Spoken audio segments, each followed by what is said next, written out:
శుక్లాం బ్రహ్మ విచారసార పరమామాద్యాం జగద్వ్యాపినీం వీణా పుస్తకధారిణీం అభయదాం జాడ్యాంధకారాపహాం హస్తే స్ఫాటికమాలికాం విదదతీం పద్మాసనే సంస్థితాం వందే తాం పరమేశ్వరీం భగవతీం బుద్ధిప్రదాం శారదాం. శ్రీ మహాగణాధిపతయే నమః. శ్రీ మహాసరస్వత్యై నమః. శ్రీ గురుభ్యో నమః.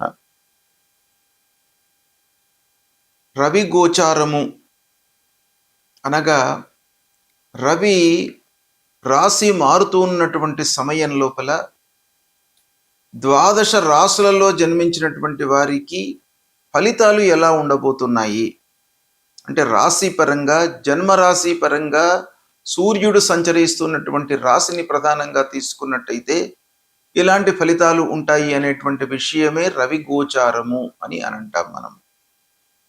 అయితే 17 ఆగస్టు 2026 నుండి 17 సెప్టెంబర్ 2026 మధ్యకాలంలో సూర్య భగవానుడు స్వక్షేత్రమైనటువంటి సింహరాశిలో సంచరిస్తున్నాడు. సింహరాశి సూర్య భగవానుడికి చాలా బలీయమైనటువంటి స్థానం.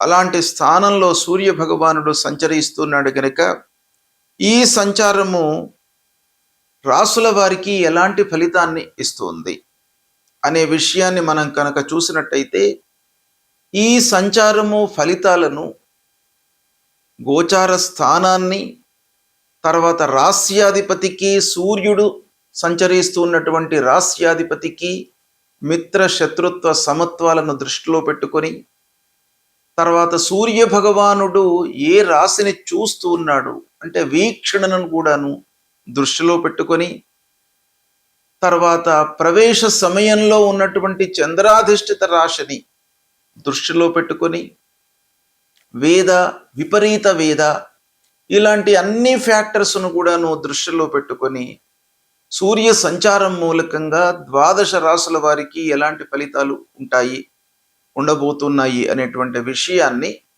మనము తెలుసుకుందాం. మిథున రాశి వారికి రవి గోచారము ఎలా ఉంటుందో తెలుసుకుందాం. 17 ఆగస్టు నుండి 17 సెప్టెంబర్ మధ్యకాలంలో సూర్యుడు సింహరాశిలో సంచరిస్తున్నాడు. అంటే స్వక్షేత్రంలో సంచారం చేస్తున్నాడు. ఈ స్వక్షేత్రంలో సంచారము మిథున రాశి వారికి తృతీయ స్థానం అవుతుంది. అంటే తృతీయ స్థానము గోచార రీత్యా సూర్యుడికి చాలా అనుకూలమైనటువంటి ఫలితాలను ఇచ్చేటువంటి స్థానం.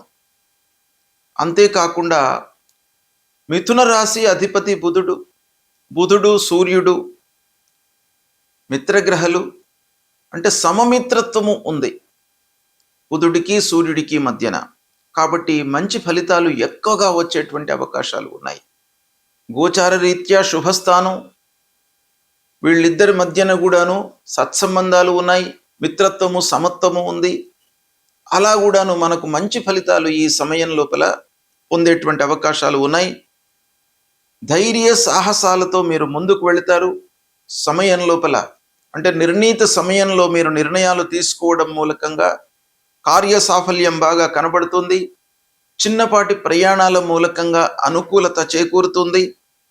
సోదరులు, ఆత్మీయులు, బంధువుల యొక్క సహాయ సహకారాలు మీకు బాగా అందుతాయి. మీడియా రంగంలో ఉన్నటువంటి వాళ్లకు, కమ్యూనికేషన్ రంగాలలో ఉన్నటువంటి వాళ్లకు చాలా అనుకూలమైనటువంటి సమయం. ఇక కొత్త ప్రయత్నాలు కూడాను మీరు ఈ సమయంలో ప్రారంభిస్తారు. అందులో కూడాను మీరు విజయాన్ని పొందుతారు. ఇక సూర్య భగవానుడు తృతీయ స్థానం సింహరాశిలో ఉంటూ మిథున రాశి వారికి భాగ్యస్థానాన్ని సప్తమ దృష్టితో చూస్తున్నాడు గనక పెద్దల యొక్క ఆశీస్సులు కూడాను మీకు ఈ సమయంలో లభిస్తాయి. అంటే అనుభవజ్ఞుల యొక్క సూచనలు, సలహాలను మీరు పాటించడం మూలకంగా సత్ఫలితాలను పొందేటువంటి అవకాశం చాలా ప్రస్ఫుటంగా కనబడుతుంది. అదృష్టము అన్ని విధాలుగా సహకరిస్తుంది. ఇకపోతే మూర్తి ప్రభావము, సువర్ణమూర్తి లోపల సంచారం చేస్తూ ఉన్నాడు సూర్య భగవానుడు. కాబట్టి విపరీత వేద వలన కూడాను మీకు ఆలస్యము, అడ్డంకులు కూడాను తొలగిపోయేటువంటి అవకాశాలు బాగా కనబడుతున్నాయి. కనుక ఓవరాల్గా చూసినట్టయితే మిథున రాశి వారికి ఈ సూర్యుడు సింహరాశిలో సంచరిస్తున్నటువంటి కాలం బాగా కలిసి వస్తుంది. మీకు దాదాపు 90% మంచి ఫలితాలు సూర్యుడు మూలకంగా ఈ సమయం లోపల కలుగుతాయి. దీన్ని సద్వినియోగపరుచుకోండి.